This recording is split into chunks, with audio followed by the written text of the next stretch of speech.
Hi, I'm Euge Valovirta, and this is an answer to a question that many of you, my dear subscribers and people who watch my videos, you've been asking this a lot recently. Like, what do I use for drums? What software and what do I do to them? Because they sound great. I agree, they sound great. I'm gonna show you. This is the song I used on my recent video, I think, about my Marshall JCM 82203 from 85, aka Little Brother refurbished video. And so yeah, first let's listen the song, and then I'll start from the Mixbus because that affects the sound also, and then we go backwards, and I'm trying to be as thorough as I can. So this is the song, so you'll get an idea.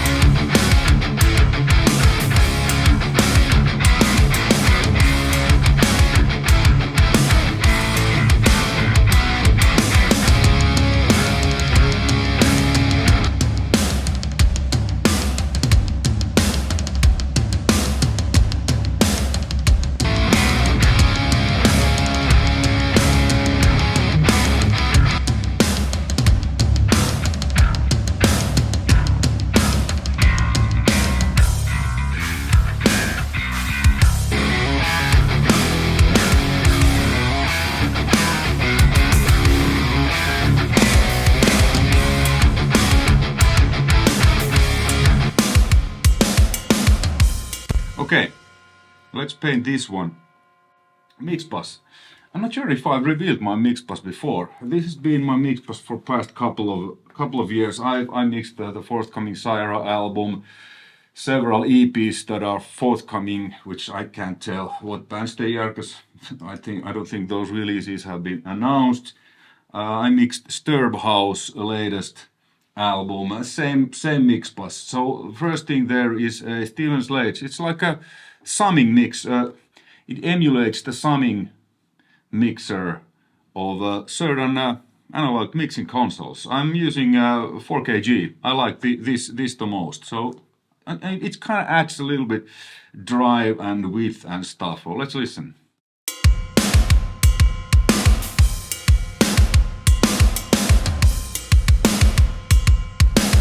Now it's just for drums. When there's everything, it's a little bit, more, especially guitars get nicely, but this is about drums, so we'll focus on that. So that does that. Just adds a little bit of analog flavor. The next thing is Gulfos, which is barely doing anything. Again, doesn't hear much when it's just the drums.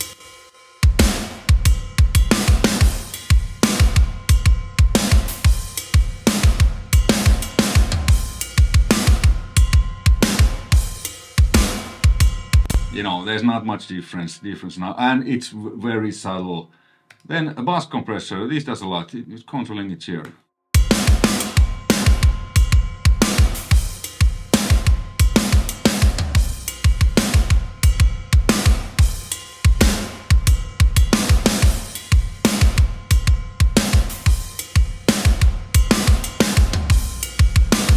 Legendary SSL punch and glue. Well, now when there's drums, there's not much glue, it just adds nice punch. Then Pultec, this does a lot too. So these two, the bass comp and the Pultec, these I've used always, and the other stuff, it's just, it has extended over the years.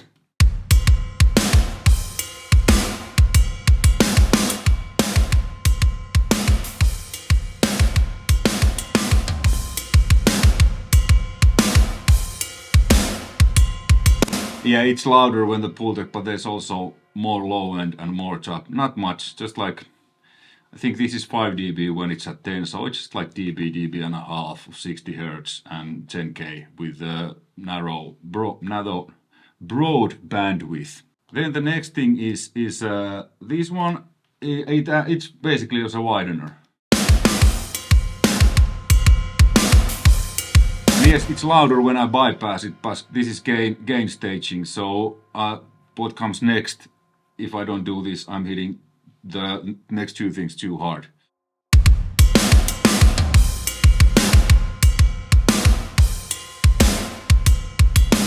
So that widens the stereo image a bit. Then inflator, this adds perceived loudness. The Sonox stuff, they haven't focused on the visuals, but the audio is amazing. This is not the cheapest plugins, but sound-wise greatest, look-wise.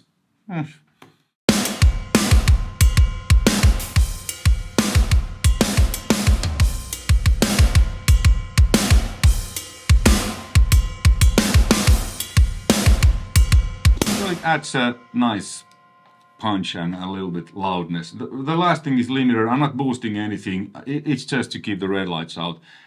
It's basically taming down the snare. It's blinking only when the snare hits.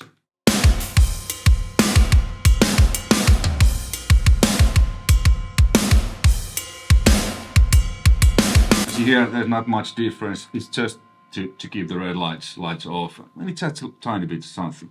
So that's the Mixbus. Then I have pre-bus. 4 pre-buses.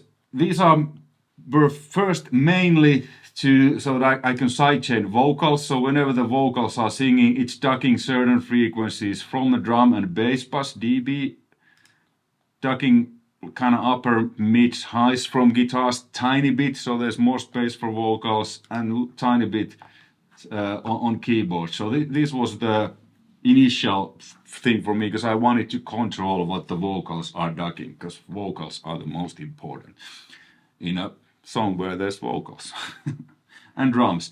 And then I have these CYHRA True Iron.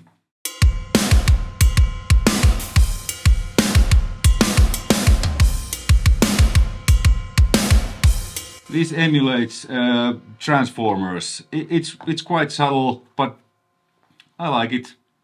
And then this one, this is basically sort of a widener. It's MS EQ for the drum and bass. So I'm taking down a little bit 200, which especially on kick and is a little bit like. But then because of this, I'm usually boosting more 200 on snare than I would without this. But I like what it does. It's kind of makes the drums breathe a little bit more. Listen.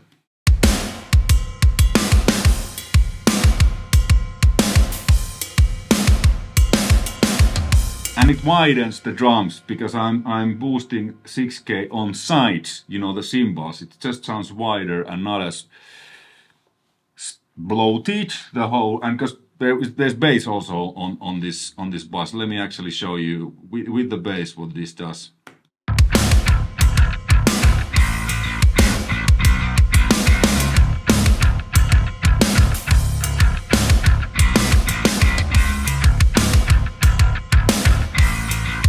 Just it's a bit better. So there we go. And then this pre-mix, this is I'm controlling how hard I'm hitting the Mixbus. So I never touch these. I don't touch the threshold of the compressor or whatever. You know, if I have too much compression or too little, I'll tweak it with the pre-mix fader.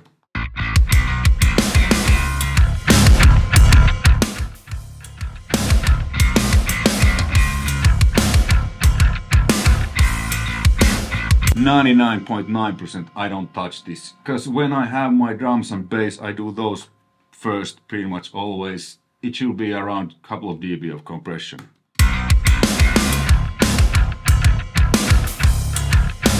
Which it is. Then when the other stuff comes in, it's usually around 4 on the loudest parts. So there you go. All right, now the drums. So this is one of my templates. This is for Contact 8 CYHRA drums. I have exactly the same template for Bulgarian Scream drums, Bulgarian Eloy drums, Trivium drums, MDL Tones drums, which is this one, and then Superior Drummer. So depending, you know, the vibe of the day, but mostly for the last several months I've used this CYHRA drum on my YouTube videos, those intro songs. The reason I have this MDL and SD3 here, because I have a lot of beats on Superior Drummer. I bought some. There's my the drum MIDI pack from my latest solo album, Hard Tones, and I have this is just the stereo. So this I use just to find out beats for any given song, and sometimes I just jam. And I use the MDL drums in this instance exactly for that. So there is different grooves. I have here also Devin James's, who does SD3, but I have MIDI mapped. I have there's mapping you can choose. You know, Ultimate Heavy Drums. There's Easy Drummer, which is basically SD3. There's different MIDI mappings. This works usually pretty well. So I listen the beat, the drum, what I want. Here's loud stack drums. You know, you name it. This is Alex Landenberg's, our Cyprus drummers, his own drum MIDI sound pack he did with Jacob Herman, fantastic producer whom I've worked many times with. So anyway, so yeah, so I'm just getting the vibe, searching different drums. Then when I find something, I drag them here on this drum MIDI track where there's the CYHRA drums. The reason I'm using these other drum libraries to go through the beats, because this doesn't have any beats. There's no grooves with this set. So this is just the sounds. I like this kit because my first instrument was drums, and I learned to play with this similar set. 2 rack toms, 1 floor, 2 kick drums, which has just the 1 kick drum, double bass. 2 crashes, hi-hat, ride, couple. This is very simple. I like this. I'm air drumming always when I do this stuff. And here there is a mapping also. So this is my user mapping. So this is now the MDL tones mapping. So if I find like these beats on this song, they are based on the MDL drums beats, which I then edited myself to fit, you know, I was just like, I found it, the one that's closest what I have in mind, okay, I'll work on that, then I edit that for it to fit to the song. So this is now, I have different mappings for Superior Drummer, whatever here. All right, cool, great. And then when I open this, some people say that Pro Tools isn't good for MIDI. That's BS. This is great for MIDI. So I have named, because you can have this as a keyboard or then, so this is exactly my MDL tones mapping where everything is. So I can immediately see when I'm editing, like what do I need to do. Here's the drum fill.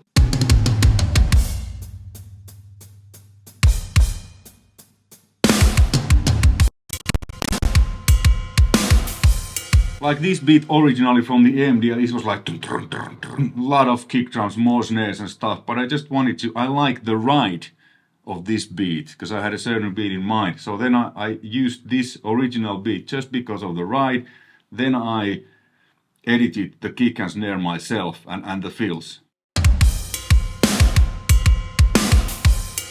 This tom beat, I think this was pretty much like it is on the MDL toms. Maybe it had more kicks or something, but this I didn't edit much. And then there's this this again is from the MDL, but this has it was like really heavy double kick beat. But again, I like the China on this one, so I use this just for the China.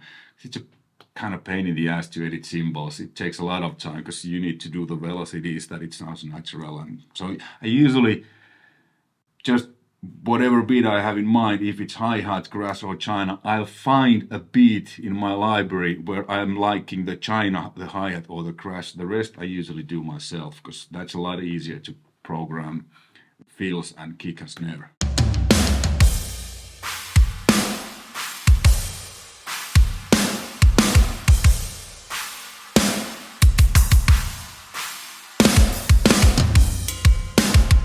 Cool, so this is that. And then there's the MIDI operations. I do this sometimes if I want to have a little bit more swing or randomizing. Let's say this fill here. If I want to randomize it, let's randomize it like this amount. Apply. Check out what happens on the screen. Bam! It randomizes it a little. It's more natural. So Pro Tools MIDI is great. Okay, then the sounds. So on this song I used a mixed sounds, which they're very natural. The only thing that there's a lot of going on is the kick drum on this. I'm not using the built-in compressor EQ shape or anything on the bus here. So let me show you without how this sounds, without the mix and boost knobs.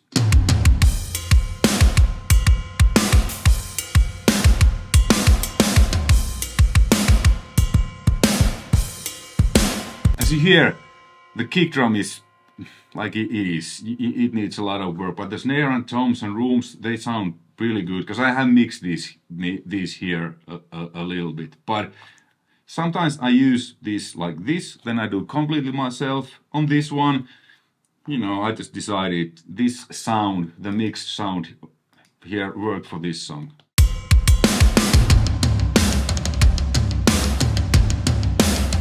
But let's say I'm turning this on. Now the kick sounds horrible. Let's mix the kick.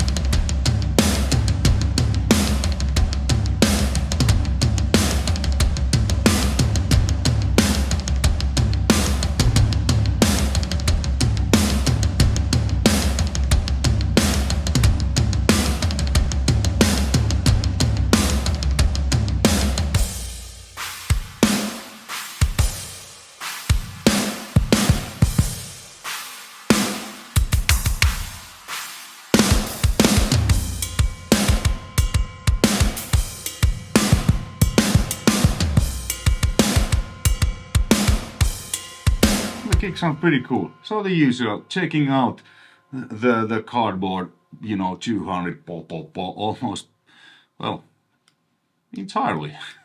Maybe I'll add a little bit of that in there.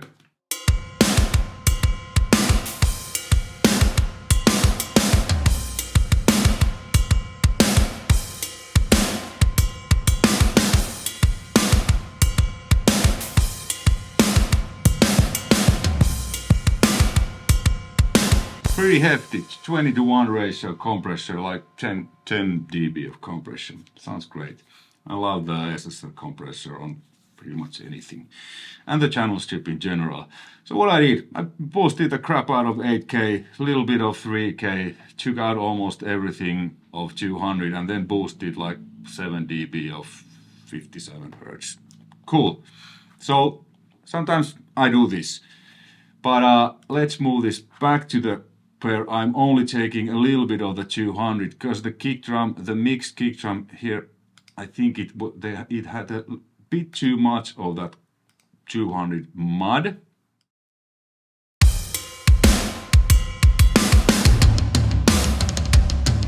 Let's check this part.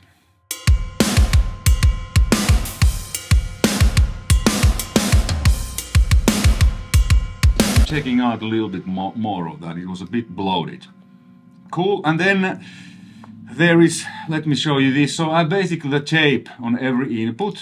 This is the default setting of the UAD's Ampex tape machine. That's on all inputs. It just makes it. I use this a lot of many times with real drums too. I've named this Snare bus, but it's just the default setting. I like it. It works great. As you can see, it's on all the, now here's the factory default setting. All the inputs, it just adds, let me show you with the kick.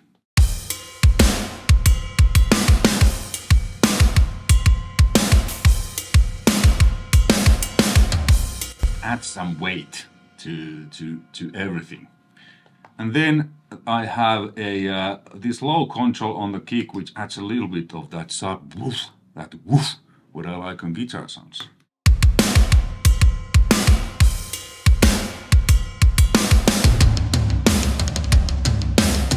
Check some other than the tom beat.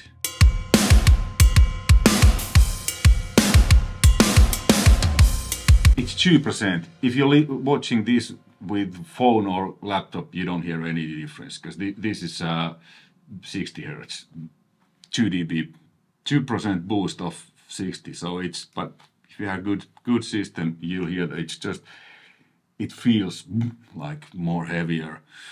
And then I have this one here, a little bit EQ on the kick.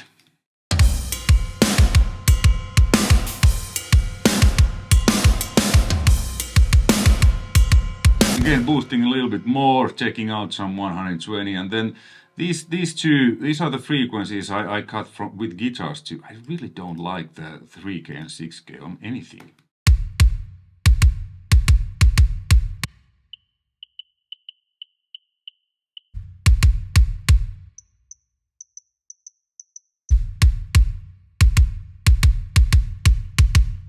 Now, when I bypass, it's kind of there, like something annoying.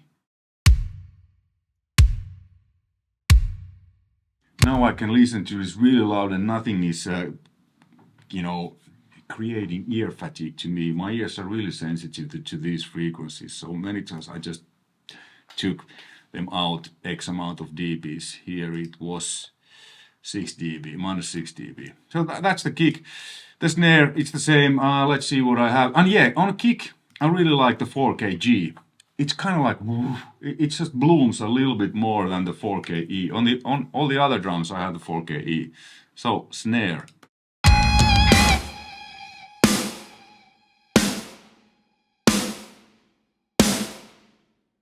Just compressing a little bit and adding some 200 Hz and some 8K and a little bit filtering. And then this is my trick. This is a kind of Andy Wallace thing, white noise. So, listen.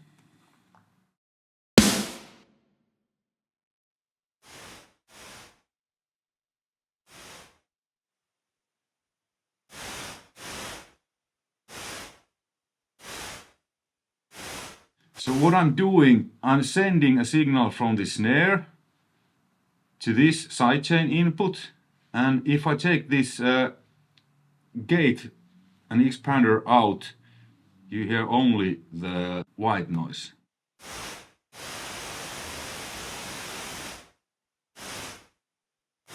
So the snare hit triggers this gate, so check it out. It just adds this to the snare.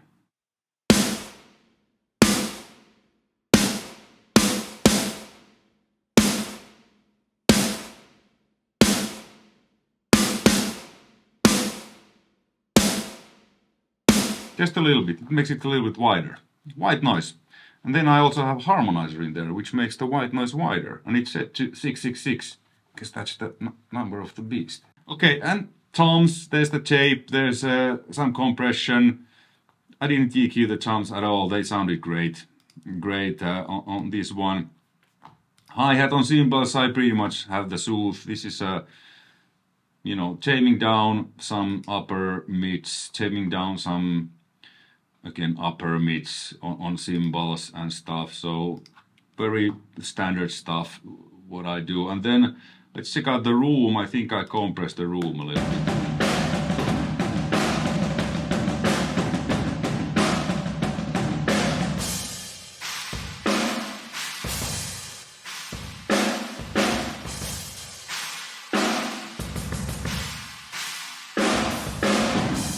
Not much, just a little bit with the fast attack. Didn't do any EQ to the room, sounded great.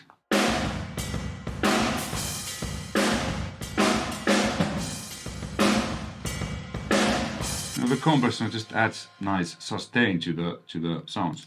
Okay, and then I have 6 drum effects, which I use with real drums. So this is exactly how I mix real drums, or the kind of the layout. Let's listen to the kick first. Let's go. Let's take this part.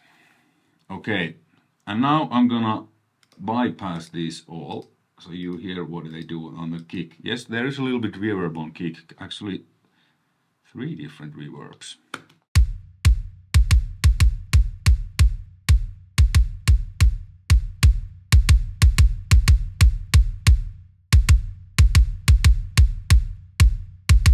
Now that's parallel compression, and I'm sending the whole drum kit to that. Let's actually listen the whole kit with the parallel.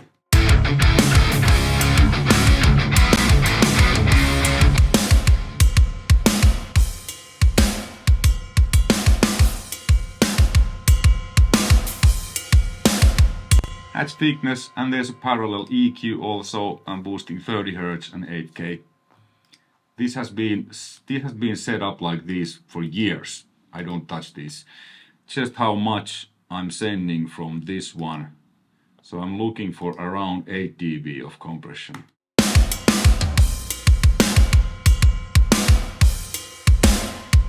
At most, between 4 and 8. Okay. Then there's Crush. Let's put that in. That's a Empirical Labs Fatso.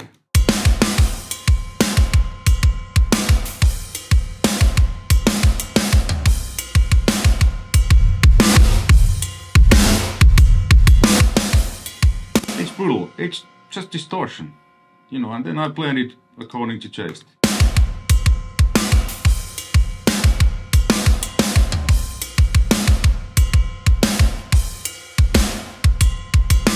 That's nice. It's nice sustain and some woof. Then I have medium ambience.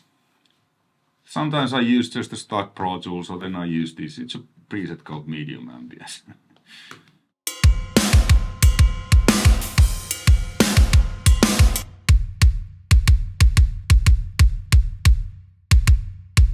Get a little bit ambience around the kick, and then the next one is a large ambience. Yeah.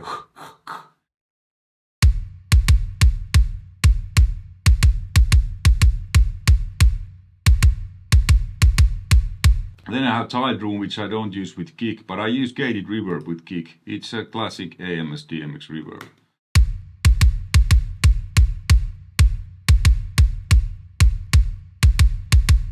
This is subtle, but I'm just looking for that the kick blends in, that it's not completely dry, but it's like put in an ambient place. Then when we listen to the drums, so actually let's check the snare now, because snare has the most tiled room. So, and snare has all the reverbs: crush, tiled room, gated reverb, medium ambience, large ambience. These are the sends to the, you know, white noise.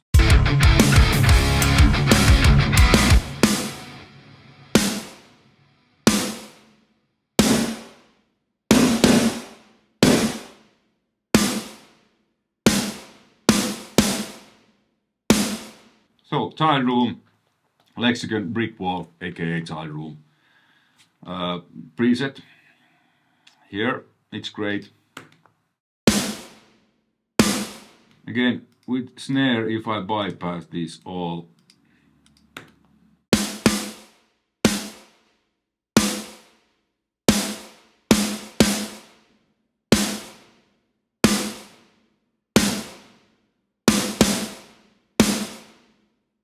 and on the tiled room I have again the harmonizer, just to widen it. And then I've done, well, I'm checking against these 3K, 6K stuff about here. I don't like.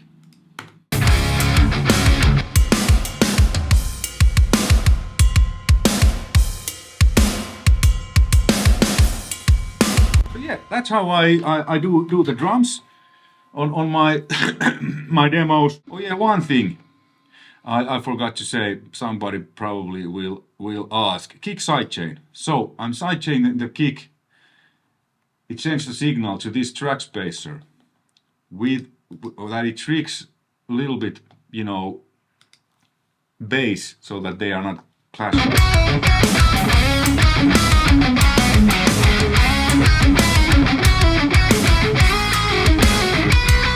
Also guitar. So there's no rhythm guitars now, but again, these are different amounts, like sidechaining the kick, that there's always a room for the kick to come through and it's not muddy. And then it's this one again which clears out the drum and bass bus a little bit.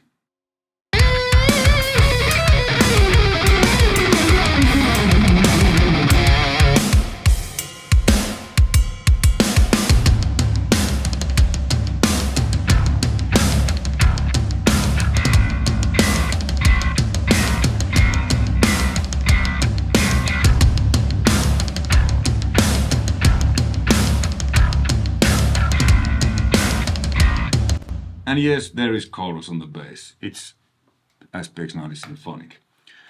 Hey, thanks for watching. Hopefully this answered your question, and hopefully this one was interesting, informative, and you get your answers. Until next time, take care, all the best.